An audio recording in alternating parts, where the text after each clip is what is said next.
देवरानी की joint family.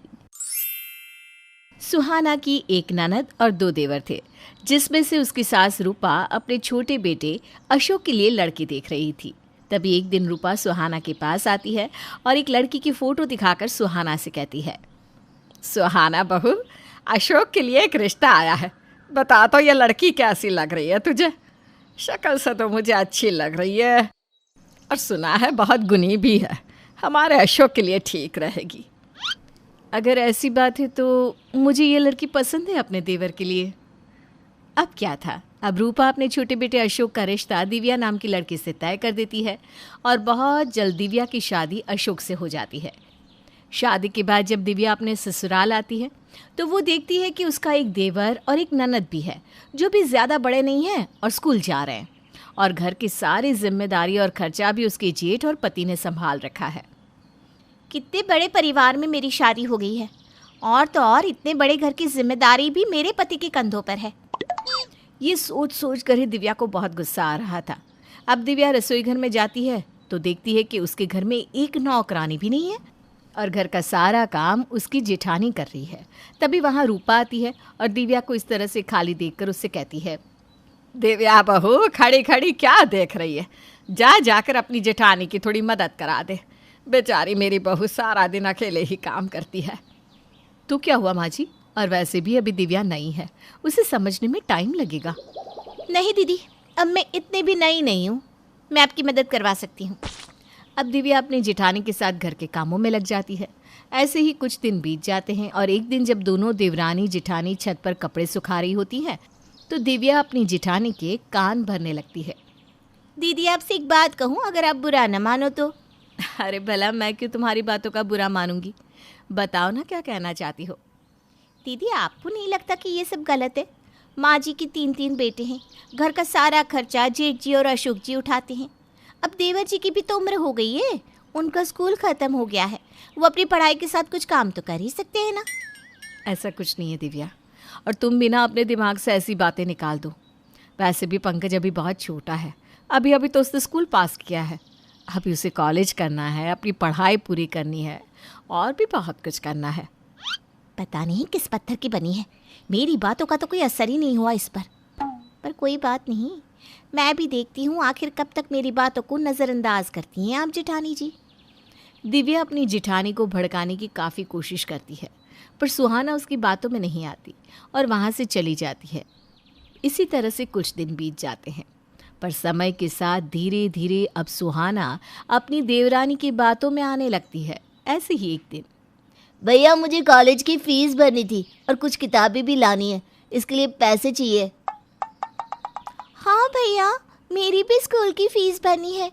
इस साल मेरी 12th क्लियर हो जाएगी, फिर मैं भी भैया की तरह कॉलेज जा पाऊंगी। हाँ मेरी बहन, क्यों नहीं। तू जब तक चाहे तब तक पढ़ना, और पैसों की चिंता तुम दोनों बिल्कुल मत करना। तुम बस अपनी पढ़ाई और खान पान पर ध्यान दो। इतना बोलकर बिना कुछ पूछे सुहाना का पति अपने दोनों भाई बहन को पैसे दे देता है और ऑफिस जाते हुए अपनी माँ को भी घर खर्चे के लिए पैसे दे देता है। ये सब देखकर एक बार फिर दिव्या अपनी जेठानी के कान भरती है। मेरा तो कुछ बोलना ही बेकार है। ससुर जी की पेंशन आती है, पर फिर भी हमारे पति बिना पूछे अपने भाई बहन पर पैसे लुटाते हैं और खुद की कुछ सोचते ही नहीं। तुम सही कह रही हो। अभी कुछ दिन पहले जब मैंने पैसे मांगे थे तो उनके पास पैसे नहीं थे, और आज जब इनके भाई बहन ने पैसे मांगे तो एक बार भी नहीं पूछा कि कितने पैसे चाहिए, और दोनों भाई बहन की ख्वाहिश पूरी कर दी।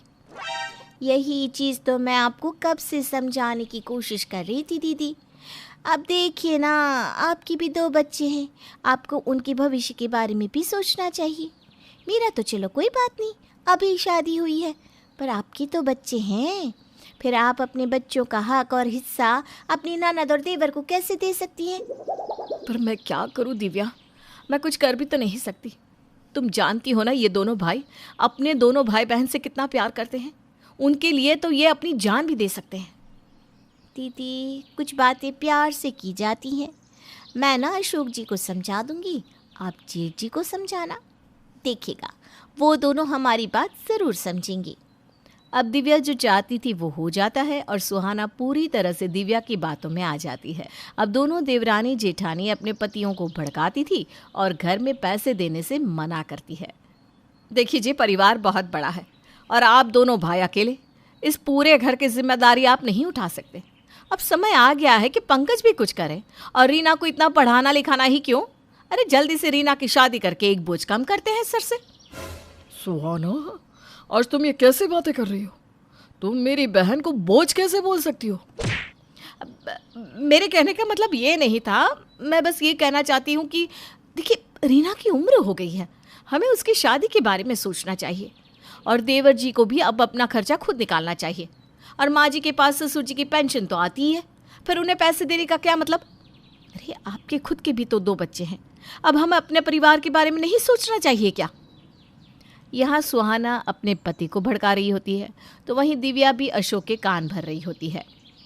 अशोक जी, आखिर कब तक आप अपने भाई बहन पर यूं ही पैसे उड़ाते रहेंगे? क्या आपको नहीं लगता कि अब हमें अपने परिवार के बारे में सोचना चाहिए? जेठ जेठानी का क्या है, वो तो कभी भी हाथ खड़ा कर लेंगे ये बोलकर कि अब उन्हें अपने बच्चे संभालने हैं। इस तरह से सुहाना और दिव्या अपने अपने पतियों को अपने कब्जे में कर लेती है। समय यूं ही बीतता है और समय के साथ दोनों भाइयों का रवैया भी बदलने लगता है। ऐसे ही एक दिन जब सब साथ में खाना खा रहे होते हैं तभी रूपा अपने दोनों बेटों से कहती है, बेटा क्या बात है, इस बार तुम दोनों की सैलरी नहीं मिली क्या? अरे भाई, घर का राशन खत्म होने वाला है, पंकज की कॉलेज की फीस भरनी है और रीना को भी क्लासेस लेनी है। देखिए माँ, हमारा जॉइंट परिवार है, फैमिली ज़्यादा है, मैं अकेले इतना खर्चा तो नहीं कर सकता ना। मेरे खुद के भी तो 2 बच्चे हैं। मुझे लगता है कि अब पंकज को अपना खर्चा खुद उठा लेना चाहिए और रीना की शादी के बारे में हमें सोचना चाहिए। रूपा का बड़ा बेटा अपना फैसला सुनाकर चला जाता है। रूपा बेचारी कुछ कह पाती उससे पहले उसकी दोनों बहू और अशोक भी वहाँ से चले जाते हैं। अपने बेटों का ये बर्ताव देखकर रूपा बहुत दुखी होती है, पर पंकज अपनी माँ को संभालता है। माँ, तुम क्यों परेशान हो रही हो? तुम जानती हो ना भैया कैसे हैं। परेशान होंगे इसलिए इस तरह की बातें कह दी। तुम फिक्र मत करो, सब ठीक हो जाएगा। पंकज के समझाने पर रूपा समझ जाती है और वो कुछ नहीं कहती। अब इसी तरह से कुछ दिन बीत जाते हैं और एक दिन रूपा देखती है कि उसका बड़ा बेटा अपने बच्चों की स्कूल की फीस रूपा को ना देकर अपनी बीवी को दे रहा है। वहीं पंकज और रीना भी जानबूझकर कुछ ऐसा ही कर रहे थे। तब वो अपने बड़े बेटे अशोक से कहती है, बेटा, तुम दोनों को अब अपनी माँ पर भरोसा नहीं क्या? कोई बात नहीं, अगर तुमने अपने बच्चों की स्कूल की फीस मुझे नहीं दी, अरे कम से कम अपने भाई बहन को 2 दे देते। वो कब से तुमसे मांग रहे हैं, आज उनकी लास्ट डेट है। माँ, मैंने तुम्हें बताया तो था, अब हमारा खुद का परिवार है, खर्चा बढ़ चुका है मेरा, मैं अकेले सब कुछ नहीं कर सकता। और माँ, मुझसे तो कोई उम्मीद ही मत रखो, मेरी तो नौकरी छूट गई है, नई नौकरी लगी है। मैं आपको बता नहीं पाया था, यहाँ मेरी सैलरी कम है। अच्छा, मैं चलता हूँ, मेरी नई कंपनी का मालिक बहुत खड़ूस है, अगर लेट हो गया तो मेरी सैलरी कट जाएगी। पर बेटा, अगर तुम दोनों ही मुंह मोड़ लोगे तो तुम्हारे दोनों भाई बहन को कौन देखेगा? और हम सब तो एक साथ रहते हैं ना, एक परिवार में। तेरा मेरा कब से होने लगा? माँ जी, अब क्यों बात को इतना खींच रही है? उस दिन भी तो जेठ जी ने कहा था ना कि रीना की शादी के बारे में सोचो। वैसे भी ज़्यादा पढ़ लिख कर वो क्या करेगी, और अगर उसकी किस्मत में पढ़ाई हुई तो शादी के बाद भी उसकी पढ़ाई पूरी हो जाएगी। और देवर जी, अब बच्चे नहीं रहे, हमारी ना सही पर खुद की जिम्मेदारी तो उठा ही सकते हैं ना। दिव्या बहू, तू ये क्या कह रही है? अभी रीना छोटी है, उसकी शादी नहीं होगी और पंकज की अभी पढ़ाई पूरी नहीं हुई है। माँ जी, आप बेकारी बात को खींच रही है, दिव्या ने कुछ गलत नहीं कहा। इतना बोलकर रूपा के दोनों बेटे और बहू वहाँ से चले जाते हैं। अपने बेटों का ऐसा रवैया देखकर रूपा को बहुत दुख पहुँचता है और वो रोने लगती है, जिस पर पंकज अपनी माँ से कहता है, माँ, तुम रोती क्यों हो? मैं हूँ ना, मैं कभी भी भैया भाभी की तरह आपका साथ नहीं छोड़ूंगा। मैं हमेशा आपके साथ रहूँगा और रीना की शादी भी मैं करवाऊँगा। सही कहा भैया भाभी ने, अब मैं बड़ा हो गया हूँ। पता नहीं मेरे बच्चों को क्या हो गया है, और तू कैसे उठाएगा अपनी बहन की और मेरी जिम्मेदारी? तेरी तो पढ़ाई भी पूरी नहीं हुई। ज़रूरी तो नहीं कि जो बच्चा पढ़ाई करता है वही तरक्की भी करता है। पापा भी तो कम पढ़े लिखे थे, पर उन्होंने भी तो इतना बड़ा घर चलाया था ना। अब मैं भी पापा की तरह घर की सारी जिम्मेदारी उठाऊंगा। अब पंकज अपनी पढ़ाई बीच में ही छोड़ देता है और नौकरी की तलाश करने लगता है। बहुत कोशिश करने के बाद पंकज को छोटी मोटी नौकरी मिल जाती है। अब पंकज भी अपने हिस्से का पैसा घर में देने लगता है, पर अब भी सुहाना और दिव्या की आंखों में रीना खटक रही थी। ऐसे ही एक दिन रीना की कुछ दोस्त उससे मिलने घर आती है और रीना की दोस्त को देखकर सुहाना और दिव्या रीना को खरी खोटी सुनाने लगते हैं। इस घर की तो महारानी है, इस घर की बेटी, खुद को तो कुछ करना होता नहीं, हर दूसरे तीसरे दिन अपने दोस्तों को बुला लेती है और भाभीयों को ऑर्डर दे देती है। पता नहीं भाभी, ये बोझ हमारे सर से कब जाएगी। माँ जी की आंखों पर तो पट्टी बंधी है, ये नहीं कि बेटी की जल्दी से शादी करा दूं। भाभी मैं देख रही हूँ, जब से मेरे दोस्त आए हैं आप मुझे सुनाए जा रही हैं। मैंने आप दोनों में से किसी को कुछ करने को नहीं कहा है, प्लीज़ मुझे सुनाना बंद कीजिए। रीना, हमारे घर वालों ने हमें संस्कार दिए हैं, जब घर में कोई मेहमान आए तो उनकी खातिरदारी करनी चाहिए।